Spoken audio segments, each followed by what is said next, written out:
यानंतर विदर्भातल्या काही महत्त्वाच्या अपडेट्स. विदर्भ वगळता राज्यातील सर्वच जिल्ह्यांमध्ये तापमानामध्ये अंशतः घट झालेली आहे. विदर्भामध्ये उन्हाची तीव्रता अधिक आहे. वाशिम या ठिकाणी सर्वात जास्त म्हणजे 40.4 अंश तापमानाची नोंद झाली आहे. नागपूर, वर्धा, अकोला या जिल्ह्यामध्ये सुद्धा 39 डिग्री अंश इतक्या तापमानाची नोंद करण्यात आली आहे.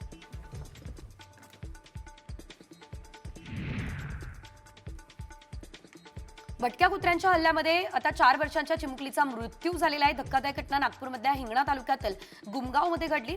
हर्षिता चौधरी असं मृत मुलीचं नाव आहे. 4 वर्षांची हर्षिता आई आणि आजीबरोबर कपडे धुण्यासाठी नदीवर गेली. यावेळेस बाजूला खेळताना 15 ते 20 भटक्या कुत्र्यांनी हर्षितावर हल्ला केला.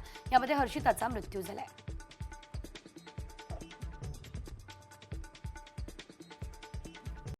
कॉमस्कोर नुसार आता isakal.com आहे देशातील नंबर 1 ची मराठी न्यूज वेबसाईट. प्रत्येक अपडेटसाठी isakal.com ला नक्की भेट द्या. यवतमाळच्या पुसदमध्ये प्रसूती दरम्यान महिलेचा मृत्यू झाला. या प्रकरणी आता पुसद उपजिल्हा रुग्णालयाच्या महिला वैद्यकीय अधीक्षकावर अखेर गुन्हा दाखल झालाय. हलगर्जीपणा आणि चुकीच्या पद्धतीने उपचार केल्याचं वैद्यकीय अहवालामध्ये समोर आलं. त्यानंतर हा गुन्हा दाखल झालाय.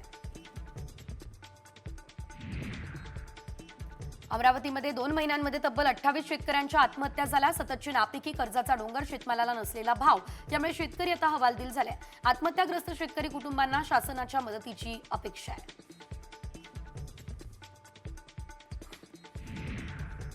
तिकडे बुलडाण्यात शेतकरी आत्महत्येचं सत्र सुरू आहे. गेल्या वर्षभरात 262 शेतकऱ्यांनी आत्महत्या केली. विशेषतः मार्च महिन्यामध्ये आत्महत्यांचं प्रमाण अधिक असल्याचं प्रशासनाच्या आकडेवारीतून स्पष्ट झालं. प्रशासनानं शेतकरी आत्महत्या रोखण्यासाठी तातडीने उपाययोजना कराव्यात ही मागणी सुद्धा सध्या केली जाते.